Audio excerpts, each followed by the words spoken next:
Assalamualaikum warahmatullahi wabarakatuh. Halo teman-teman semuanya. Perkenalkan, nama saya adalah Riftriana Arifin. Saya adalah mahasiswa Stikes Mitra Keluarga Prodi S1 Ilmu Gizi. Jadi di video kali ini saya akan menjelaskan bagaimana sih kualitas fisik dari daging yang segar maupun daging yang tidak segar, dan apa sih faktor penyebab kerusakan pada daging tersebut. Langsung aja ya ke videonya. Sebelum melakukan pengamatan, alangkah baiknya untuk mencuci tangan terlebih dahulu.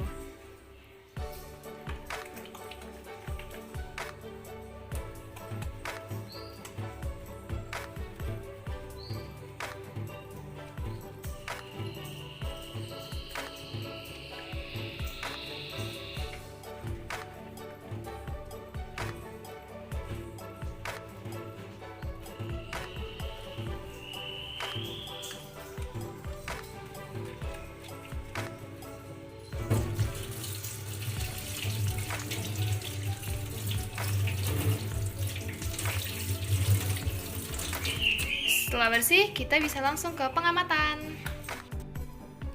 Pada praktikum kali ini, untuk melihat kualitas fisik dari bahan-bahan daging yang telah disediakan. Untuk alat dan bahannya telah ada timbangan, pisau, dan juga talenan. Serta bahannya terdapat daging sapi, daging ayam, daging ikan, dan juga daging udang.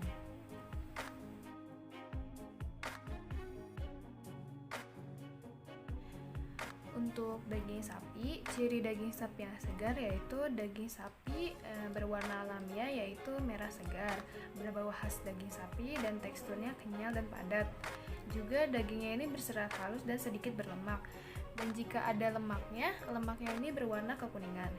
Serta ciri daging yang tidak segar itu daging berwarna kebiruan, berbau busuk, lemaknya sudah lembek, dagingnya berlendir, hingga daging ini dihinggapi oleh banyak lalat.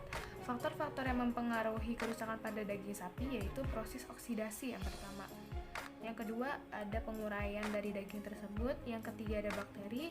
Serta yang keempat, ada mikroorganisme.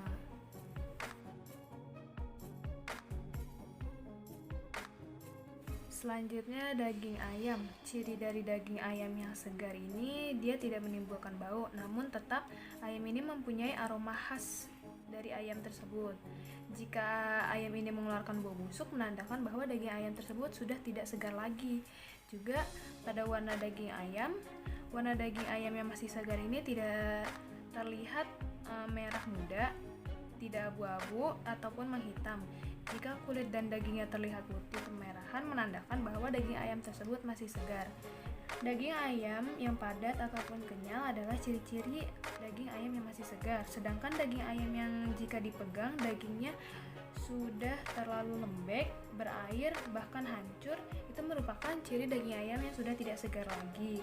Namun, jika kita melihat bahwa ada daging ayam yang bengkak ataupun terlalu keras, bisa jadi bahwa daging ayam tersebut telah disuntik oleh penjual agar daging ayam itu terasa lebih berat. Nah, yang keempat ini ada daging ayam ini tidak banyak darah.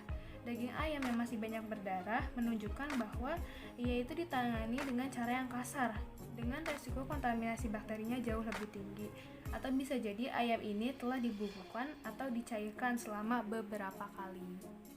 Faktor-faktor yang mempengaruhi aktivitas mikroba pada daging ayam ini dipengaruhi oleh suhu penyimpanan, waktu, tersedianya oksigen, dan kadar air pada daging.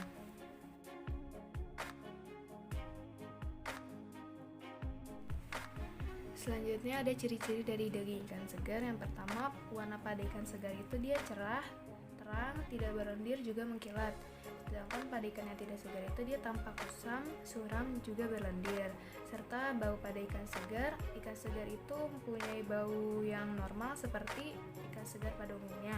Sedangkan yang tidak segar itu berbau busuk, menyengat, dan juga asam. Lalu insang pada daging ikan ini yang masih segar ini dia masih berwarna merah darah, sedangkan yang tidak segar itu dia sudah pucat. Dari matanya juga dapat dilihat bahwa mata ikan segar itu dia masih cerah, sedangkan yang tidak segar itu sudah tidak cerah. Serta di sini ada daging dari ikan segar, dagingnya itu masih kenyal dan juga kondisinya masih lentur, sedangkan yang tidak segar itu lunak dan tidak kenyal, serta jika ditekan dia tidak akan kembali pada bentuk semulanya.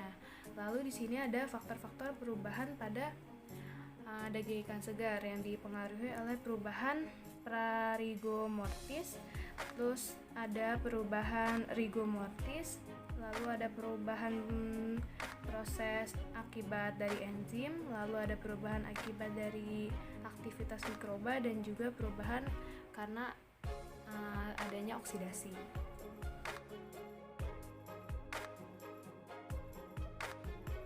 Yang terakhir adalah karakteristik fisik dari udang. Nah, ciri-ciri udang yang segar itu kulitnya ini masih segar dan keras, kepalanya masih kuat melekat pada tubuh udang, kulitnya itu belum berwarna merah. Karena pada udang yang sudah dimasak, kulit udang akan berubah menjadi merah dan juga tidak mengeluarkan bau yang busuk. Lalu ciri-ciri pada udang yang tidak segar itu warnanya itu sudah tidak bening lagi. Terus udang yang busuk itu cenderung berwarna pucat dan kebiru-biruan.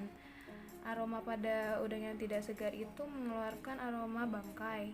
Serta udang yang sudah tidak layak makan ini memiliki tekstur yang mudah hancur. Lalu faktor-faktor yang mempengaruhi kerusakan pada daging udang ini karena adanya pertumbuhan dan aktivitas mikroba. Yang kedua ada aktivitas enzim yang terdapat di dalam udang ini.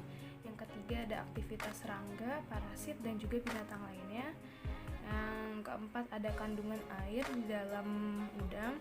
Yang kelima suhu, 6 udara ataupun oksigen, 7 sinar, dan juga yang kedelapan adalah waktu penyimpanan dari udang tersebut.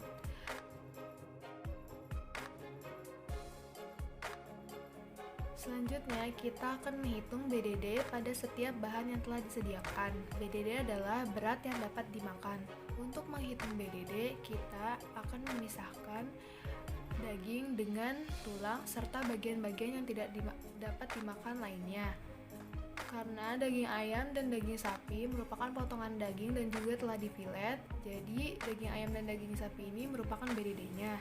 Selanjutnya, kita akan mencari BDD dari ikan dan juga udang dengan memisahkan daging dengan bagian yang tidak dimakan.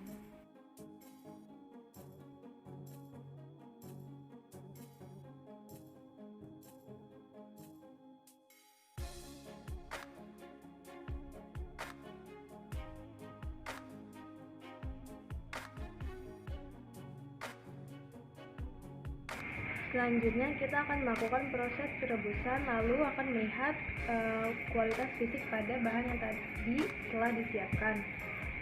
Untuk daging udang, daging ayam, dan juga daging ikan, kita cukup merebusnya dalam waktu 10 menit saja. Sedangkan untuk daging sapi kita merebusnya dalam 15-20 menit.